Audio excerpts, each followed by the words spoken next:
In this video, we're going to talk about predicting the products of double replacement reactions.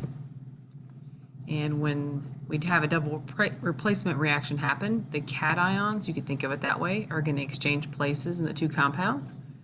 This is usually a metal changing place with another metal.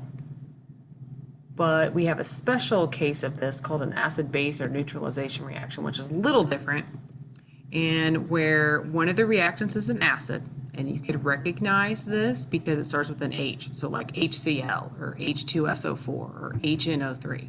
Those are all going to be acids. And then the other compound contains a hydroxide ion, an OH minus ion. Then the hydrogen is going to trade place with the metal cation in the other compound. And when that happens, we form water and a salt, an ionic compound, and it's going to be an aqueous solution of that.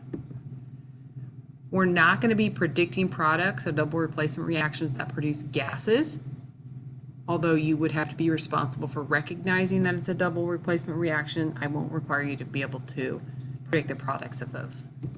So here's our first example. So here we have potassium iodide and lead nitrate, lead 2 nitrate. And so the cations are going to change places. So the potassium and the lead 2 are going to trade places. And so what happens then is now the lead 2 is with the iodide and the potassium is with the nitrate. So they traded places. We balance it, looks like that. So for now, you don't need to worry about the physical state of the products. You're going to learn about those later. So that's why I've left those blank and haven't really addressed it. So we're not ready for that part quite yet. The second example is where we're going to have a hydrogen is going to trade place with another metal.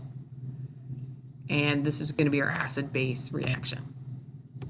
So here, hydrogen and sodium are going to trade places. So when they do, now the hydrogen is with the OH, which makes water. And then the sodium is with the chlorine, so we have sodium chloride. Now for this one, you can predict the physical states of the products because water is always going to be a liquid, and then the salt is always going to be aqueous. And that's it for predicting the products of double replacement reactions.